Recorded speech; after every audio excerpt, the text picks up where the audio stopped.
On a bright morning in late spring, a group of graduates walk out of a university hall holding their caps and diplomas. Their families cheer and take pictures, capturing the moment that marks the end of years of effort. For a while, everything feels certain.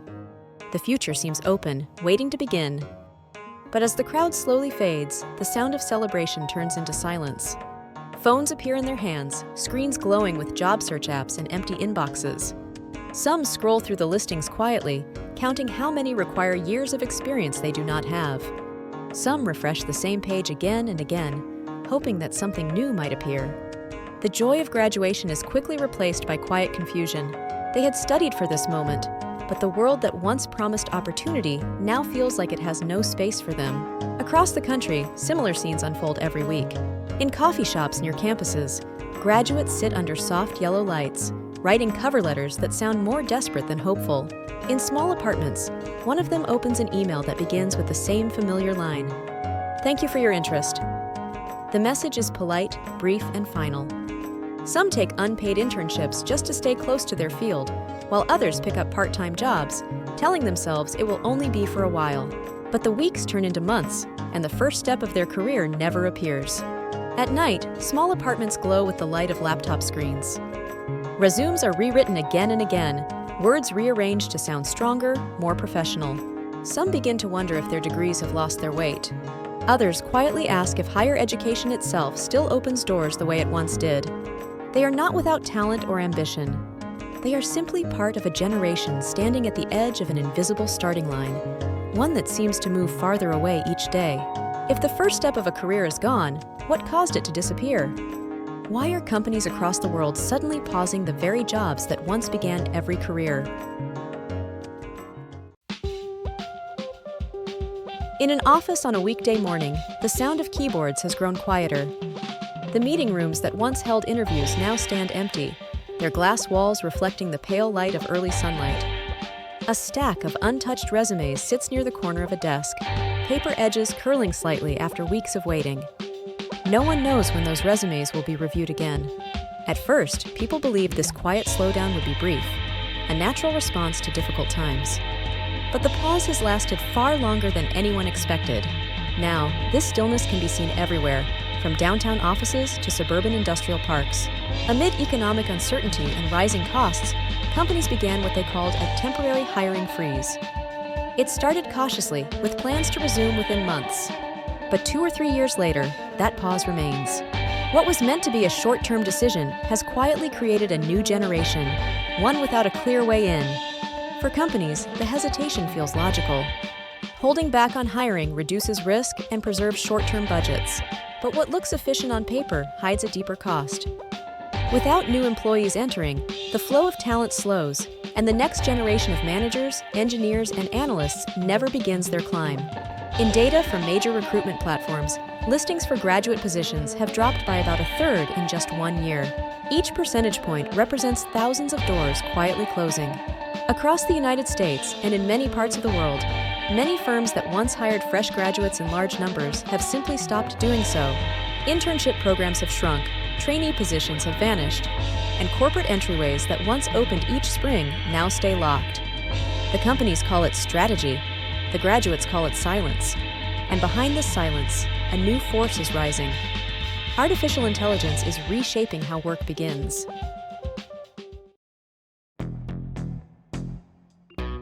In a modern law firm in New York, the lights stay on late into the night. Rows of monitors glow softly across the open floor, their screens filled with digital text. Where junior associates once reviewed documents line by line, an AI system now does it in seconds. It flags inconsistencies, summarizes contracts, and prepares reports before the coffee even cools. At one desk, a young lawyer watches quietly as the machine completes a task that once took her an entire afternoon. She checks the result, nods slightly, and moves on to something else. The job is faster now, cleaner, but emptier. Across industries, similar shifts are happening every day. In accounting firms, AI audits spreadsheets before human eyes ever see them. In banks, algorithms approve loans and detect fraud before trainees learn how to read the data. In marketing departments, automated tools generate campaign drafts before interns can even log in. Each new tool promises speed, precision, and cost savings. And with every promise, a small part of human training quietly disappears. Studies now estimate that 70 to 80% of the routine tasks once handled by entry-level employees are being automated. These were the jobs that built confidence, judgment, and experience, the slow work that taught people how to think. Now, the machine does it faster, and the human only supervises what is left.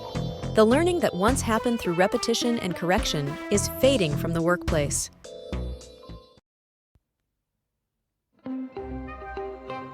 At first, companies called it progress. AI cut costs and shortened deadlines. The metrics looked better every quarter. But as the months passed, a different trend emerged. Efficiency was rising, but understanding was not. Offices that once buzzed with questions grew quiet. Fewer mentors, fewer apprentices, and a thinner layer of knowledge between generations. The middle tier of organizations, the people who once taught by example, is disappearing. When problems arise, no one remembers how they were solved before. The systems run smoothly, but the people inside them no longer learn. Each automation that saves time also spends patience. Each optimization that increases profit reduces the space for people to learn. In the short term, the results look impressive. Reports are accurate, deadlines met, profits steady. Yet beneath the surface, organizations are quietly forgetting how to grow. The human infrastructure that once sustained progress, the shared experience, the slow mentorship, is eroding. Economists call it the efficiency trap. In the pursuit of perfect productivity, companies sacrifice the very process that made them resilient. AI reduces labor costs, but it also reduces the patience to develop skill. It replaces not only work, but learning itself. What began as innovation has become insulation, a way to avoid uncertainty by removing the humans who once learned how to adapt to it. This is the paradox of progress. The industrial machines of the past replaced our hands. The intelligent machines of today are replacing our growth.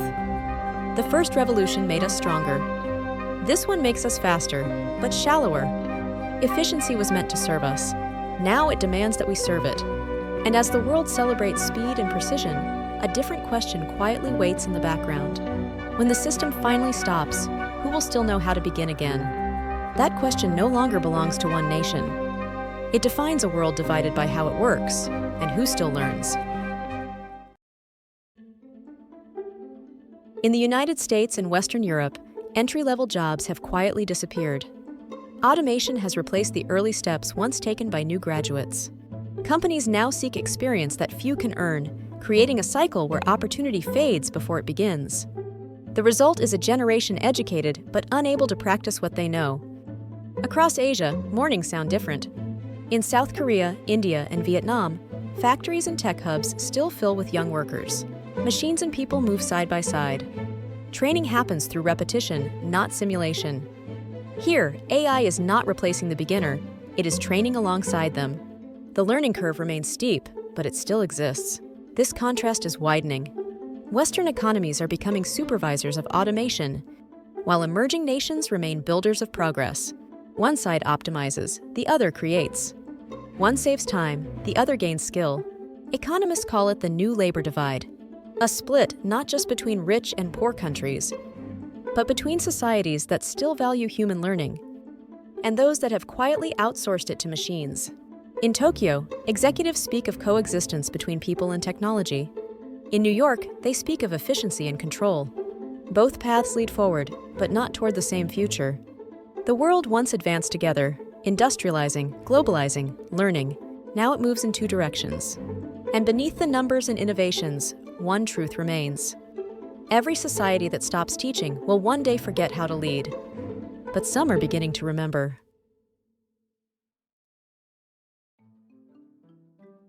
Across industries, a quiet shift is taking shape. A return to learning, not through classrooms, but through doing. In a design studio in Berlin, a group of young employees gather around a senior architect. He doesn't lecture. He asks questions, lets them argue, and guides their mistakes into solutions. Next to them, an AI assistant projects models on a screen, correcting dimensions in real time. It is not replacing their work. It is part of their lesson. In San Francisco, a tech company has abandoned the idea of traditional entry-level hiring. Instead of resumes, candidates join short, project-based apprenticeships. For 3 months, they work alongside mentors, guided by AI-driven training tools that track progress and recommend tasks.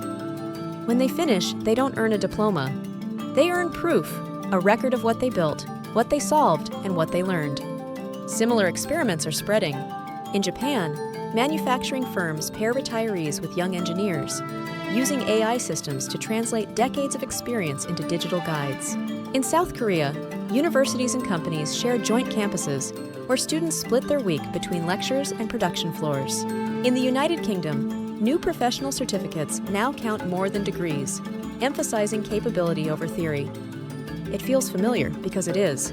Centuries ago, young craftsmen learned their trade by assisting masters, not by collecting credentials. Today's world is finding its way back to that model, reshaped by technology but rooted in the same idea. Learning by watching. Learning by doing. Learning by failing safely. This new apprenticeship is not nostalgia. It is adaptation.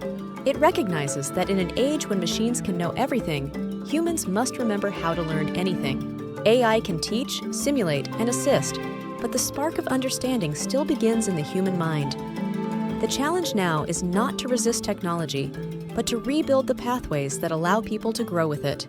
In this slow but hopeful movement, companies are discovering something deeper than efficiency. They are rediscovering patience, the patience to teach, to guide, and to let people learn at a human pace again.